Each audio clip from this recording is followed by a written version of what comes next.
Gracias por venir al Seminario de Libertad de Prensa que organiza el colectivo Maloca junto con la Agencia Catalana de Cooperación y el Colegio de Periodistas de Cataluña.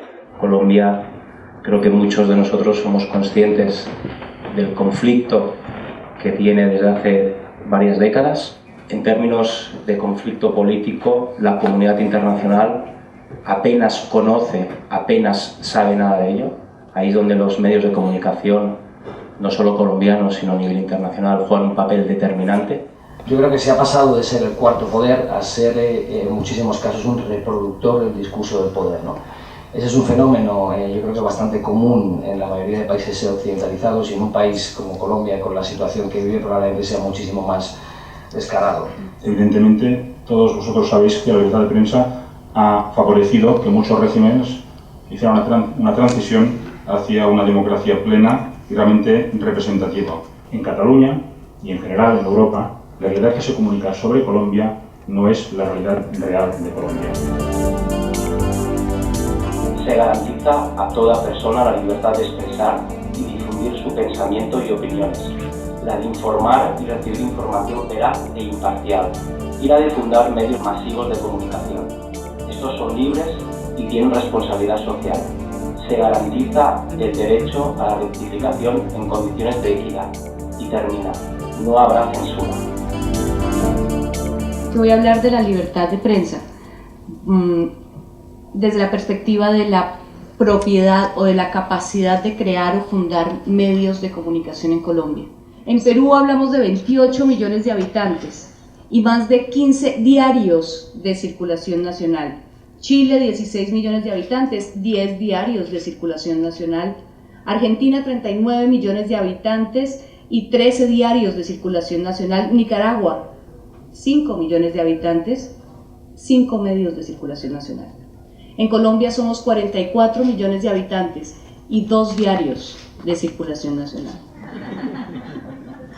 Va a haber dos diarios de circulación nacional, pero hay 32 millones de leyes. Hablar aquí sobre libertad de prensa debe trascender desde mi punto de vista la mera pregunta de si esta existe o no en Colombia. La declaración, justamente la Declaración de los Derechos Humanos, la traducción de Nariño de esa declaración, defendía como un punto principal la libertad de opinión, la libertad de expresión, la libertad de conciencia. Y todas las guerras civiles, de alguna manera, tuvieron que ver con eso. Esto es la libertad de fundar prensa, de hacer prensa, de mantener prensa en circulación o al aire. 2 diarios de circulación nacional. Recordemos que hasta mayo de este año y durante 7 años, El Tiempo fue el único diario de circulación nacional en Colombia, un país de 44 millones de habitantes, aparentemente próspero y, entre comillas, la democracia más antigua de América Latina. Desde Ospina Pérez en el 46 hasta el fin de la dictadura de Rojas Pinilla hubo censura de prensa de esa de lápiz, ¿no es cierto? De lápiz, de tachón. Muchos de los casos de asesinatos, de amenazas, etcétera, tienen que ver con comentarios sobre el problema de la guerra o de la corrupción local. Estamos aquí para decirles que el riesgo también corre, y en gran medida por cuenta de un gobierno que descalifica con superlativos a todos quienes se le oponen. RCN, Ardila, el azúcar, los ingenios, las gaseosas. Por otro lado, Caracol, las cervezas, los aviones, los seguros, las hamburguesas, los supermercados y tantas otras empresas más. Y 2 productoras de noticias en televisión que se comen la pauta y el rating.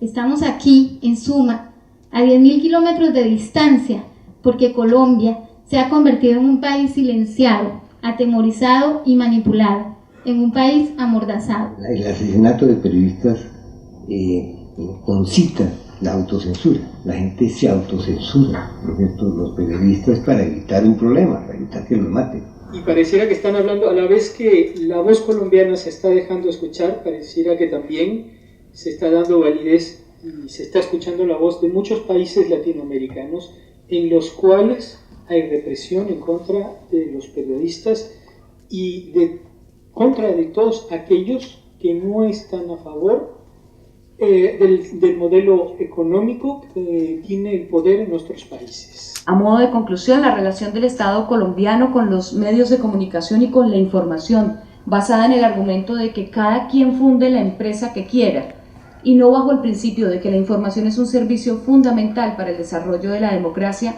no es una carencia recién nacida en el periodo del 2 veces presidente actual, sino que está en lo más profundo de la dirigencia nacional, que entre favores y negocios favorece y exalta el unanimismo que la aplaude.